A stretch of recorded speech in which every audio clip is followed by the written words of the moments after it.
Hey there, Danielle Matthews here. I'm coming to you live from Florida. Today is Monday. It is the kickoff of a new book club. We are doing The Yoga of Relationships, which is a simple read. It is a quick read.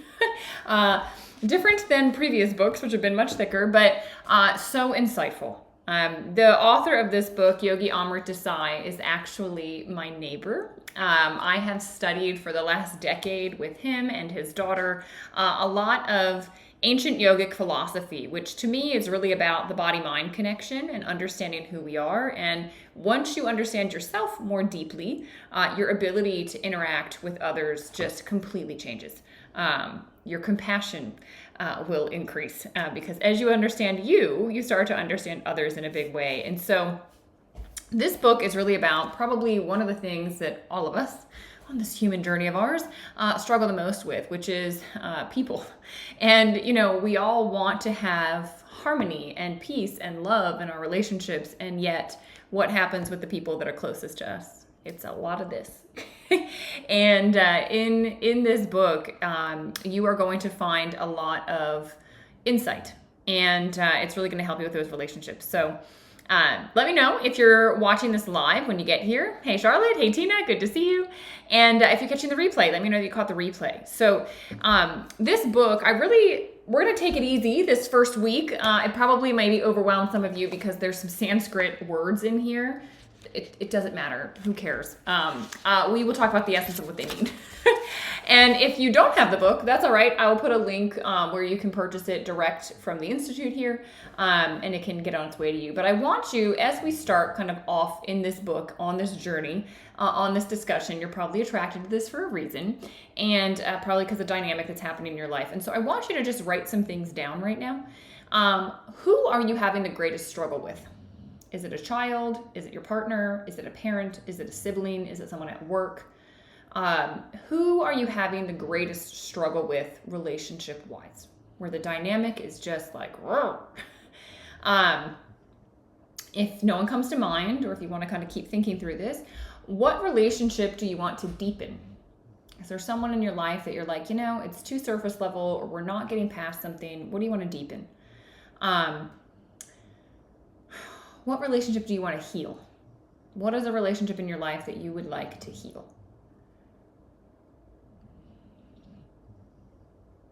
What is the relationship in your life, or who is the person with that you're wanting to change? Maybe you don't like the dynamic and you want to change. Again, this might be the same person. These might be different people coming up. This one might take a little bit more thinking and insight, but what's the theme, that you seem to see in your relationships and interactions? What is the theme that tends to come up? Is it one where you're constantly feeling like I'm not heard? People keep talking over me. Is it one where you're feeling like abandoned? Like, man, when I need everybody, my friends disappear, my parents disappear, my partner disappears. Like, is it abandonment? Is it control? Do you feel like the relationships around you, people are trying to control you? Or you're trying to control them? Do you feel not respected? Like, is there a theme that you kind of run into where you're like, why is it like this? You know, and if nothing comes through, that's okay. Again, I'm just sort of like, we're tilling the soil here. So we're trying to figure out if there's anything that is very clear for us to work with as you work through this book. Because really, this book will give you deeper insight. It's like, sometimes philosophies or concepts are a little too esoteric, right? They make sense, and you're like, oh yeah, that's all fun and good, until it comes down to like applying it to your world, your life, that relationship. And so that's why ahead of time, I'm wanting to tell you, look, understand where you're struggling right now. What relationship do you want to apply these concepts that you're going to learn to? Because when you do that, it will be more fruitful. When you can actually think about precisely which dynamics are not working for you, now when you learn some new strategies, some new insights, you can apply it to this. And yes, it will be difficult, but we'll talk through it. It's going to be fine. All right. So put a 1 in the chat if you're like, okay, I've got at least one name in my mind, one relationship, one dynamic that I am certain this book is going to help me work through. All right. And if you've got 2, put 2.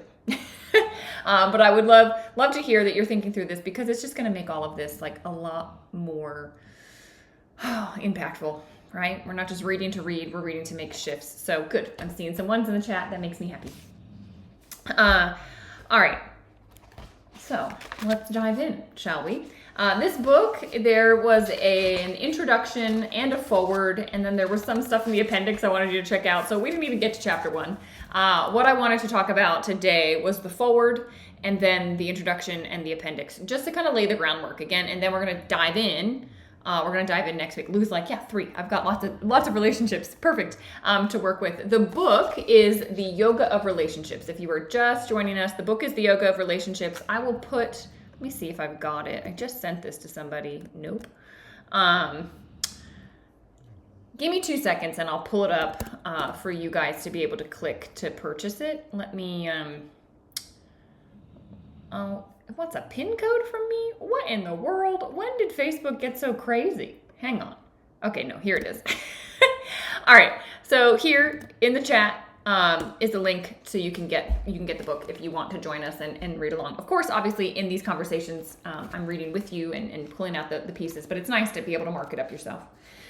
Okay, so the foreword starts by exposing the answer to life's most perplexing problem, which is our dynamic with others, all right?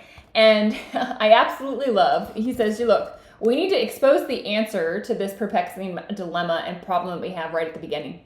So the way that my teacher likes to teach is he gives the answer and then kind of walks you through how we get there, all right? So you're getting the bottom line up front. So the bottom line is this: all relationships are based on the relationship we have with ourself, and ultimately the self.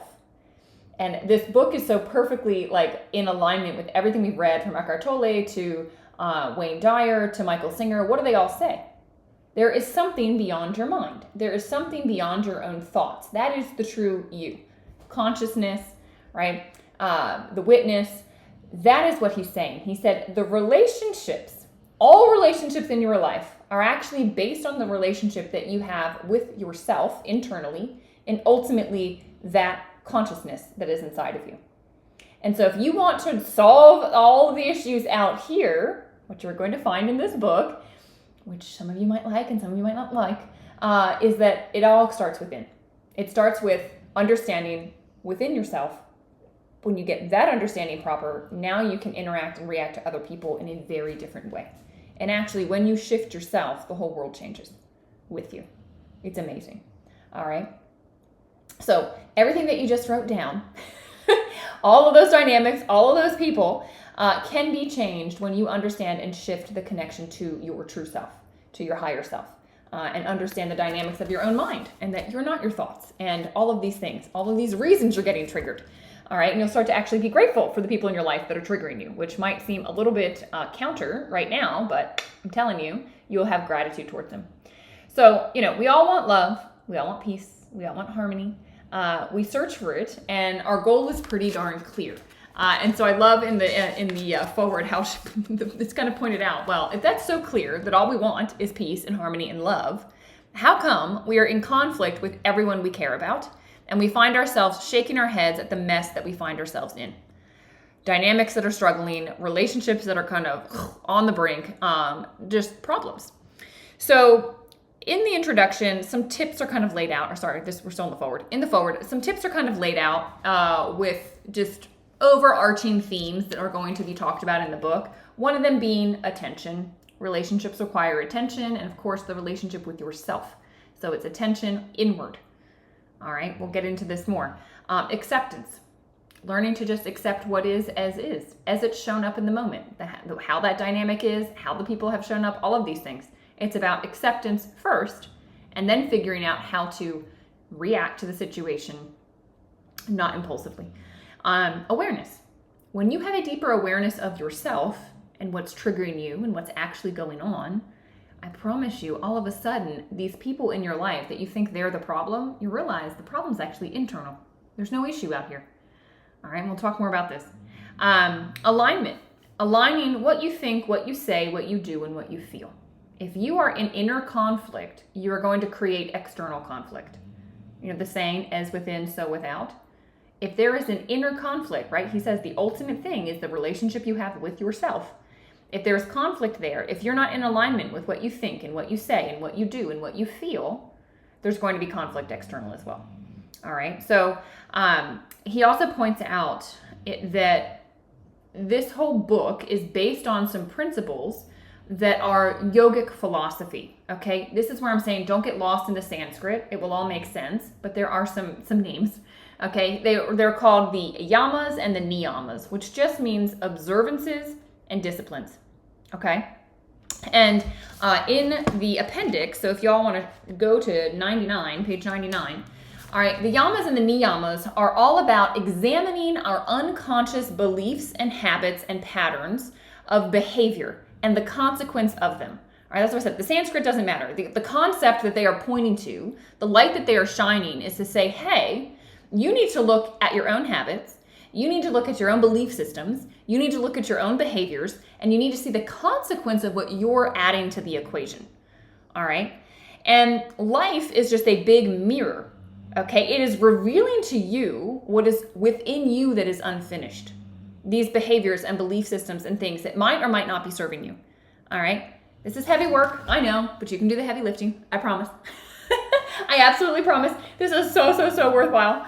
All right? And the yamas and the niyamas, these observances and whatever, I know like people think, oh, is it like the 10 Commandments or like this religious thing? No. This isn't about like what's ethical. This isn't about any sort of religious doctrine at all. It's not even like, oh, this is what you're supposed to do to function in society. It's not like that at all.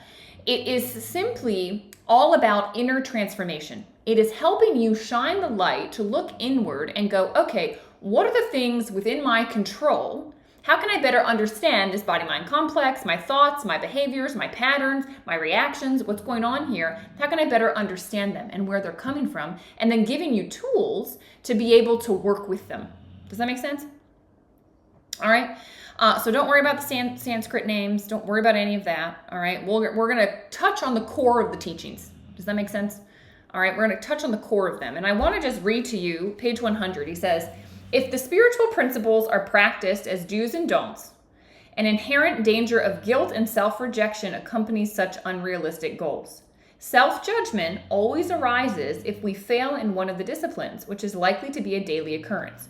So what is being said here is, hey, all of these things that we're going to be shining light on and understanding, you're going to fail, right? You're going to go, oh, I'm not supposed to do that. And I did it. All right. And what he's saying is you cannot look at this as this is what I'm supposed to live by and live up to every moment of every day. It's like, this is the direction I'm heading. And that's the highway I'm on. But sometimes I'm going to get off on an exit because I'm human and stuff happens. But then I go, oh, I need to get back on the highway. So this is like the overall direction we're trying to head in, right? Not like you must do this or, you're going to hell. It's not like that. All right. Self-righteous attitudes turn into masks that obscure rather than reveal the self. Behavior modifications that are adapted rather than sourced are inauthentic. He's saying, don't pretend to do these things so that others believe you're doing them and you're living this holy lifestyle. No, it's the only way this works is if you truly, inwardly decide you want to shift and focus on these things and you want this inner transformation and you want this inner insight. Okay, then it'll start to shift. Even the yamas and niyamas, if not practiced with mindful meditative awareness, can themselves become the cause of conflict. Right? Because if you're holding yourself and you're judging yourself, oh, I'm supposed to do this. I didn't do this. Oh my gosh, what's wrong with me? I'm such a failure. It's going to cause the inner conflict that we're trying to avoid. All right. Is this making sense? I hope it's not over anybody's head. I promise as we get into it, it's going to be better. That's why I want to spend some time today before we dove into the book to just kind of put the level set with where we're going. Okay. So practice through the medium of witness consciousness rather than from the judgmental seat of right and wrong. The meditative approach embraces all opposites. All right.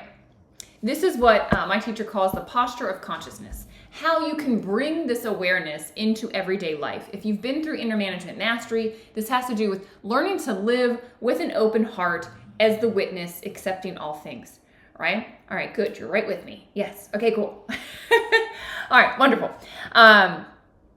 So we are going to learn how to be that witness and how to not react. And that is what is going to open up so many shifts and changes in the dynamics of the relationships in our life. All right. So going back now to the introduction, I want to share with you an equation, and I will share this with you nonstop probably throughout this whole book because it is everything. And the equation is this. You have the external world plus your internal response that equals your experienced reality. Okay, I'm going to say it again. External world plus your internal response equals your reality. The external world includes all of the obnoxious things that the people around you are doing. The external world is all of the stuff happening, politics, on a big government scale, on a local community scale, on, whatever's happening right now in your life, right? External world, stuff's always happening. Most of it's outside of our control. All right? Your internal response is the thing we're going to talk about, because that is the place where we can transform. And that is a piece of the dynamic in creating your experienced reality. Okay? So most of us point to the external world and we ask for advice on how to handle the external world. How do I change my husband? How do I get them to understand more deeply? How do I work with my mother-in-law in a different way? How can I get them to change? And the answer here and in this book, like I said, you're not getting the secret to change other people. You're getting the secret to learn how to change yourself and how you are with these situations, because that's the only place you actually have control. It's actually the only thing you can do. And that in and of itself, your whole world will change. When you change, the world changes. Why? Because it's your relationship to, your interaction and reaction to the external world that sets up your reality. Remember the equation. External world plus internal response equals your reality. And so the only place in those two things, the two parts of the equation, those two variables that you can impact is what? It's your internal response. If you've taken Inner Management Mastery with me, you remember this. There was a whole big giant teaching on this. There's a lot to it, right? There are a lot of pieces to peel back to your internal response, but that's what we do in Inner Management Mastery is figure that out. But this book also sheds some light on it. So this book points to the internal. It points to where you can change. It points to the transformation that is open to you every moment of every day, and how actually the relationships with the people we love the most are helping us and bringing us to the brink of trying to figure out how to shift our inner world again and again and again, which is why ultimately we owe them a lot of gratitude for pushing our buttons. All right. So he says, where are we? We're on page, I don't actually know how to do Roman numerals. That's so funny. My brain just short-circuited. I don't remember Roman numerals. All right. Relationship issues are at the heart of all human suffering. The misunderstanding of the roles we play with our parents, teachers, friends, enemies, and most of all, our lovers and children, those who are closest to our hearts and cause us the most pain. And he asks, but who is causing the pain? An unfaithful spouse or an ungrateful child? Neither. We are causing our own pain, and until we acknowledge that fact, we remain caught in the grip of relentless recrimination, blaming the external world, blaming them. When others behave in a way we don't like, we make them wrong, and we continually blame them, and until it makes us sick. Right? I think of that like, it's like we get angry thinking that's like some poison that's going to do something to the other. No, it poisons you. Thank you, Charlotte. It's 11. Yes, the X is a 10. Thank you. My brain like short-circuited. It was like, isn't it usually a V? But that's 5. So anyway, Roman numerals. So back to this. Over and over again, we replay. Now we're on page 12. We replay the story in our mind, rationalizing our position and making another party guilty. Despite whatever self-belief we cling to, by holding on to the conviction that someone else aggrieved us, we will never be free. You understand that? You will never be free if you keep blaming the other. And we will never be able to create the loving relationships that we so deeply desire, because all of us have some say in the reality we are creating. And this is going to be very difficult for some of you to swallow, because you feel that you've been a victim of circumstance, even with the situation you grew up in as a child. And what I would put forth to you, and at least from the Eastern perspective, right, which, believe it or not, it doesn't matter. It's an interesting lens to look at things. They believe your soul chose your parents, siblings, the dynamics that were going to be in your life that would shape you. And it chose them because it wanted to put you in a situation where the external circumstances were such that you had to look for a different internal response, and you had to shift inwardly. So you were not a victim of your circumstance. In fact, you were being put in that circumstance to grow. It's a big one to take in, but I promise you, when you shift that perspective, you're free. What's that over here? Never a victim, always a lesson. Exactly. Serendipitously landed here. Yes, you did, and you nailed it. All right, so I love it. We're reading the book, The Yoga of Relationships. So one of the key principles that he also based this around, so we talked about the yamas and the niyamas, which are just like all about inner transformation, but also a principle that's in the Bhagavad Gita, which is a yogic principle called equanimity. Equanimity in all things. So a yogi is equal-minded in success and failure.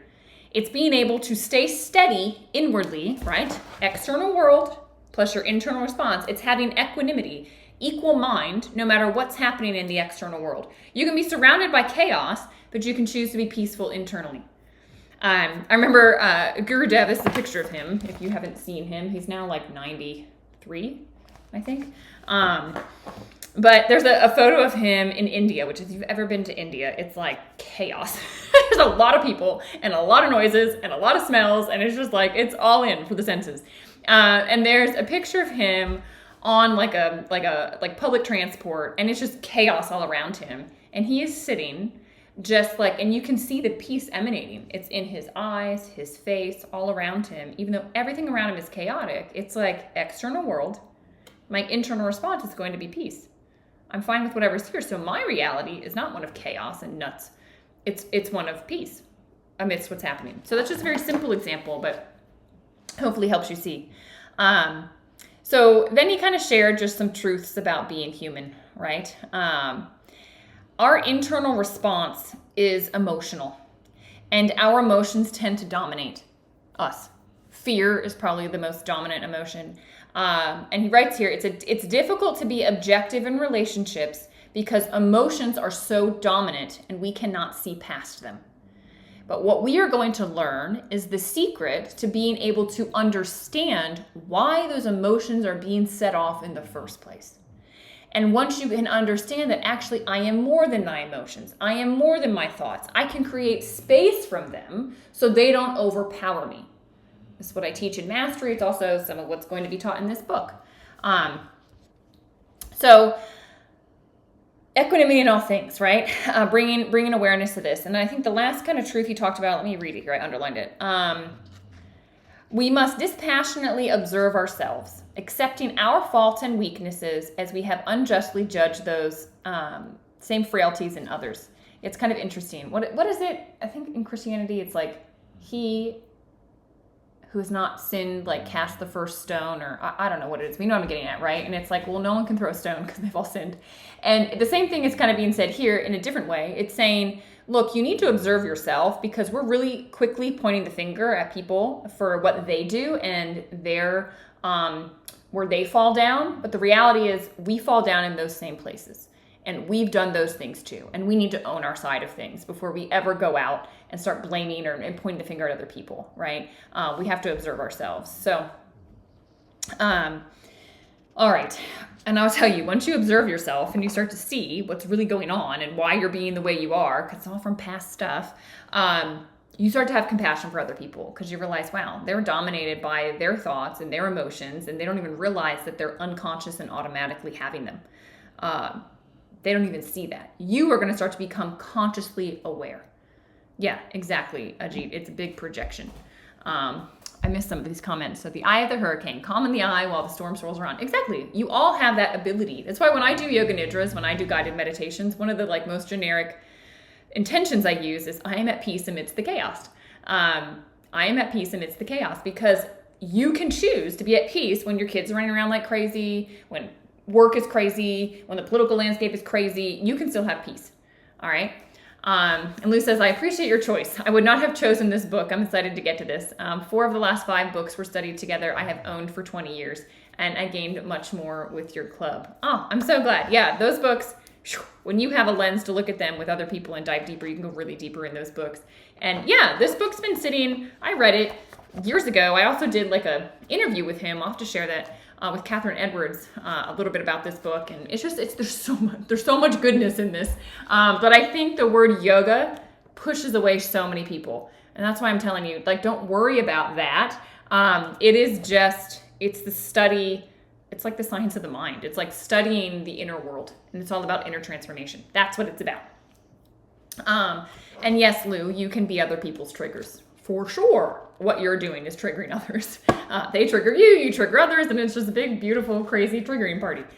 Okay, so we are going to dive into chapter 1 this week. All right, so the urge to merge is what this chapter is called, and you'll see this is kind of how each of the chapters are set up, where he gives like a little bit of a teaching, some insight, and then gets into a dialogue with a student. And it's, I think, similar to, was it A New Earth, where Eckhart Tolle did something similar, where he brings home the point of the teaching through an actual student asking questions. And that's why I asked you to have a relationship in mind as we start, because I want you to apply these things in the relationship dynamic that you have. Because, and as you'll see in chapter 1, like, it's difficult because you're so in the dynamic where you're like, no, I was a victim. I was abused. This was what was happening. That it's hard sometimes to go, well, what piece did I play in it? You know, it's not what society usually tells us to do. It's a very different perspective, and it's not blaming a victim in it, like someone that was hurt in any way, but you'll see what I mean when we get to it. But having these relationships in mind will make all of this, like, there's going to be meat to what we're talking about, because you're going to be able to apply it into these dynamics, okay? And you're going to be able to better understand yourself and everything. So if you don't already have the book, make sure you grab it. I will put the link in our Telegram chat again. Reach out to me via Messenger if you have questions with that. Chapter 1, The Urge to Merge, we're going to read through that, and we will talk about it next week, and I can't wait for it. And thank you all for being open to this book and saying yes to it. I think we're all going to be, delighted by what we find here. It's going to bring a lot of the pieces of everything we've talked about up to this point in book club together to really apply to shift and change your life. Because if this doesn't change your life, what my teacher always says, if yoga doesn't change your life, it wasn't yoga. Because yoga is not postures, guys. I don't even know how to teach people postures. And I've been teaching yoga for 10 years. It's all about inner transformation. It's about understanding the inner world. And so that's what we're going to do. And thank you for coming on the ride with us. I'm glad you arrived here. This found you because it was meant to. Please feel free to share this with others and connect into the Telegram group if you're not on Telegram, and we'll talk more there. All right. Have a great week, guys. Bye.